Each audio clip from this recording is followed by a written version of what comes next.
All right, Emma, it's just you and me today. Um, what did we cover before? We did the Vietnamization, right? Mhm. Is that the last thing you have? So I just barely finished watching the previous recording because I wasn't there last time. The Oh, last thing yeah. we covered was the Pentagon Papers and like Daniel Ellsberg. Okay. All right. So let's deal with the downfall of Nixon. Let's deal with the downfall of Nixon. So what's the number? What big number do you have? I think we're on E now. The Pentagon Papers was D. Okay. Was D. All right. So let's go E, corruption in the Nixon administration.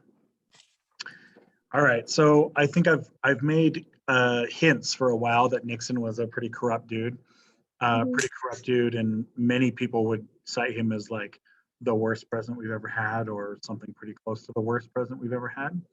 Well, by the end of his presidency, he's going to have a whole bunch of problems that are all going to start arising for him. Um, and one of the problems that's going to start arising. So first of all, first problem is that he had expanded the Vietnam War and then lied about it. Right? He got caught lying about it. The second problem is that a lot of people are upset about all of his culture war stuff. Right? He's declared war on the hippies and stuff like that, and the anti-war protesters and stuff. Okay. Some other stuff is going to come up once Ellsberg starts to reveal. Why can't I get my pointer finger up here? Come on, dummy. Not you, the computer. You are not the dummy. The computer is the dummy. All right. Well, I can't get my laser pointer today. Oh well. All right. So once Danny Ellsberg starts to reveal the Pentagon Papers and starts to reveal this like corruption in the Nixon administration, Ellsberg goes on to start revealing corruption in the Nixon administration as well, and starts to investigate this because if he, picked up one rock and found bugs underneath it, maybe if he picks up the next rock, he'll find bugs too. You know, so he starts doing this. This makes Nixon start targeting him. And Nixon calls him the most dangerous man in America. It comes out that Nixon has an enemies list where he's maintaining an actual list of enemies. And these aren't like Soviet spies. These are like reporters and Democrats and stuff, like people who are like his political opponents. Right now, keeping a list of people is kind of weird, but not illegal, right? But he uses his list and orders the IRS to illegally audit these guys. He's trying to use the IRS as a weapon against his own people, against other Americans, against like reporters and activists and stuff. He's also using the FBI to spy on people. He's having the FBI like rig up microphones and things. Like in this picture here, these are like chapstick microphones where they mounted the microphone inside of a chapstick container, and then they would just put it where the chapstick would be just sitting on its shelf somewhere, and then it Oh, would, right? But these are like spy things that you would normally do against another government. Nixon is choosing to do it against like people in the United States, right? Including like reporters and activists, but also including like celebrities, right? He does this against like the Beatles. He's like spying on the Beatles and he's spying on a bunch of other like rock stars and stuff. He's spying on like anybody involved in the civil rights movement. He's spying oh, on any of these people. Great, huh? Okay. On top of that, so he already has lying about Vietnam, and he has the cultural backlash, and now he's illegally using the IRS and the FBI to spy. His vice president, Spiro Agnew, also gets caught with a criminal conspiracy and bribery and extortion and tax fraud. He gets caught with all of these things because he's been doing all these things. He's basically just been, stealing money from the government and using his position to make himself rich, essentially, is what he's doing. Pretty great, huh? So the vice president gets arrested. I didn't hear what you said, Emma. Oh, just I don't know. Major yikes. Yeah, no kidding. No kidding. And so Spiro Agnew resigns from the vice presidency and goes to jail. And resigns from the vice presidency, goes to jail. And then on top of all of that, we're going to get the final scandal that's going to prove the end of Nixon, and it's what we call the Watergate scandal. Watergate is the name of a hotel in Washington, D.C. And at the Watergate Hotel, the Democratic Party, Nixon is a Republican, right? So the Democratic Party had their headquarters based in this hotel during the presidential elections of 74. I'm sorry, 72, of 72. And while the Democrats were in this Watergate Hotel, Ellsberg was working there, right? And he was working for the Democrats. And Nixon sent a group of people that he called the plumbers into the hotel to go break in and steal all the Democratic Party like financial documents so that he could see where the Democratic Party is like spending their advertising money and stuff like that, right? So he could counter them and win the election, right? Yeah, total election fraud is what he's attempting. And he calls these group the plumbers because they fix the leaks, you know?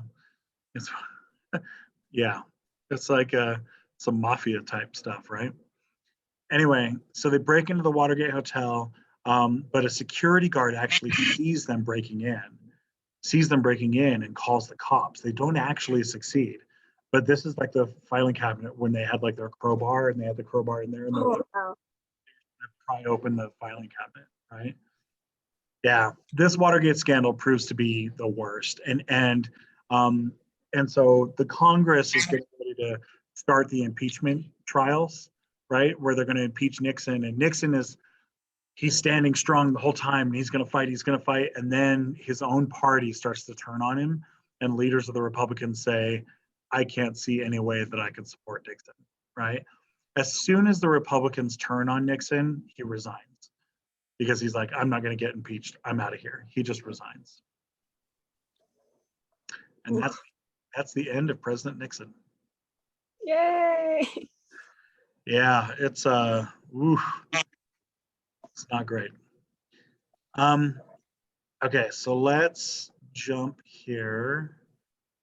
I'm going to introduce you to, well, should we do the environmental problems first? Let's do some of the environmental problems first because Nixon is the one who primarily deals with the environment. So maybe I should have done the corruption later, but oh well. Here we are. Here we are. All right, here's a picture of New York City in 1973. Pretty great, huh? It looks like something you'd Photoshop for like some weird aesthetic. That's crazy thinking that it's real. Yeah, no, that's the real air pollution. And in case you think that New York is uniquely terrible, here's Cleveland over here, and here's Los Angeles over here, right?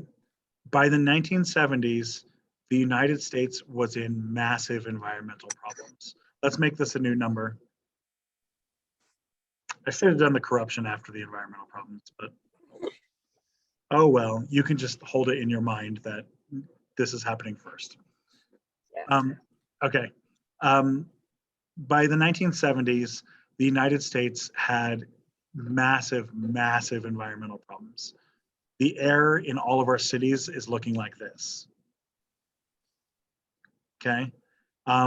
This comes to a head when the Cuyahoga River lights on fire. The river lights on fire.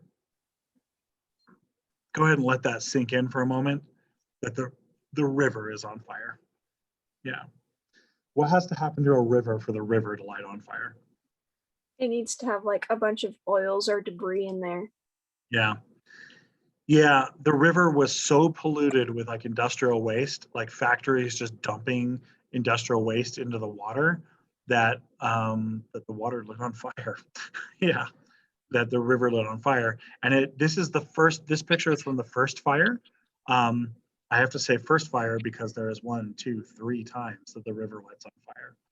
And the river actually likes Lake Erie on fire as well. Oh Yeah, wow. yeah, it's bad news. It's bad news. They try getting the like firefighting trucks or firefighting ships to come out that normally just pump water out of the river into the fire, but it doesn't really work because the water you're pumping out of the river is filled with gas and filled with oil and filled with all sorts of other crap, right? The result here, air like this, burning rivers, results in a huge backlash in the country of people who want an environmental change. The environment movement, we credit it normally with this woman right here, Rachel Carson. So Rachel Carson, she writes the book called Silent Spring by Rachel Carson. And her book is basically laying out the connection between human industry and environmental problems. And she's laying out this connection to this, right? And it's a science book, but it's a science book that her great talent is not science. Her great talent is communicating complex scientific ideas in a way that regular people can understand them. And she's very, very good at that. She's one of the best America's ever produced. So she produces this book, and this book becomes a bestseller around the country, and it causes this huge push within Congress to get this stuff changed. And Nixon, to his credit, I've dissed on Nixon quite a bit because he was pretty terrible in a lot of ways, but to Nixon's credit, he does do a lot of environmental work. He's the founder of the EPA, the Environmental Protection Agency. That's the government organization that like inspects companies to make sure that they're not doing environmental damage and stuff. He also passes the Clean Water Act and the Clean Air Act. And as an American who occasionally drinks water and breathes air, I really appreciate these acts. These are good acts. You know, if you ever find yourself breathing air or drinking water, you should probably appreciate these acts. Yeah. We also have the Endangered Species Act. This one comes around when the bald eagle is found out to be almost extinct. Oh wow. Yeah, the bald eagle was down to fewer than 1,000 bald eagles in 1973. Fewer than 1,000 eagles, and the whole country went, what?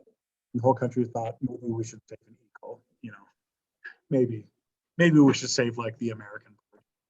The one thing that represents us.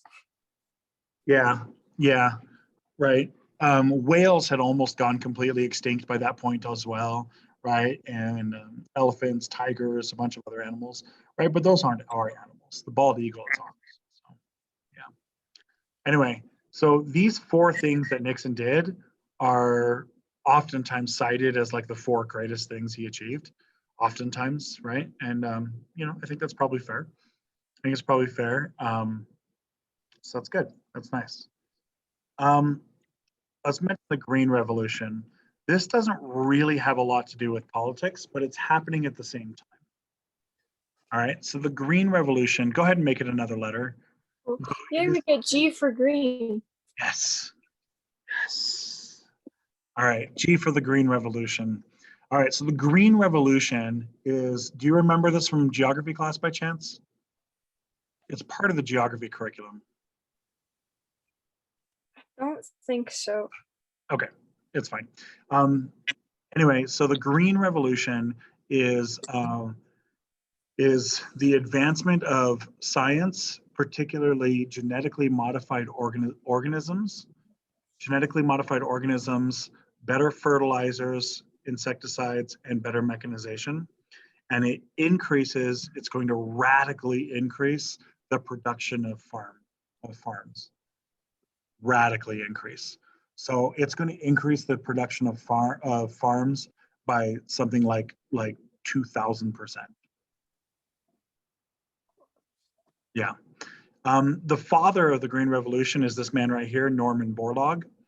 Norman Borlaug. And Norman Borlaug is a famous scientist. He's a geneticist, an American geneticist, and he invents a new kind of wheat. What he does is he genetically modifies the wheat.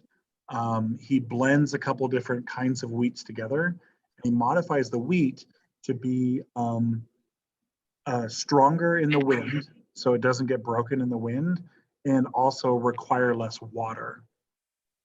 That way you can still grow in drought situations. It's It's really pretty cool. cool, right? He by himself, he's oftentimes, and so here's the really cool thing that he did. After he invented the genetically modified wheat, he gave it to India. He didn't sell it, he gave it to them. And he gave it to Ethiopia and he gave it to a bunch of these countries and he said, here you go. And he more than any other single individual in the world, I think, he is responsible for ending global famine because he figured out ways to grow these. China was having bad famines at the time, right? And he gave them the wheat, but what he found is that the Chinese people didn't eat it because they don't like wheat, right? And so he came back and so he genetically modified rice to do the same thing, to require much less water. And so the rice required like half as much water. And then he gave it to China, right? He was able to end famines around the world. There's easily hundreds of millions of people's lives that were saved because of his food. That's super cool. Isn't it cool? And he didn't get any money for it. He refused money for it. He did get the Nobel Prize. He got the Nobel Prize in biology for it. And that's pretty cool. So he got the Nobel Prize money. But, you know, I mean, he could have easily been a multi-billionaire, right? He could have been one of the richest men on the planet if he wanted to, but he didn't. This is a revolution that's kind of happening in the background a lot of times. And it was happening all through the 60s and all through the 70s. By the time we get to the 70s, that's when Borlaug is sharing this stuff out to the world, right? Because India, that's when he's giving it to India. That's when he's giving it to China. That's when he's sharing it out. Pretty cool, huh? All right, I'm going to It's like nice having a decent thing. Oh, sorry. It's like nice having like a decent going on while we've got like all this sadness and corruption. And it's like, oh, good things, good things. at least we have something good, right? At least we have something that's like uncontroversially good, right? Like instead of like the Vietnam War and civil rights and like all this other corruption and stuff. All right, so I'm going to introduce you to the President Ford, and this will be where we're going to end off today. Okay, so H, right? Yeah. H stands for President Ford.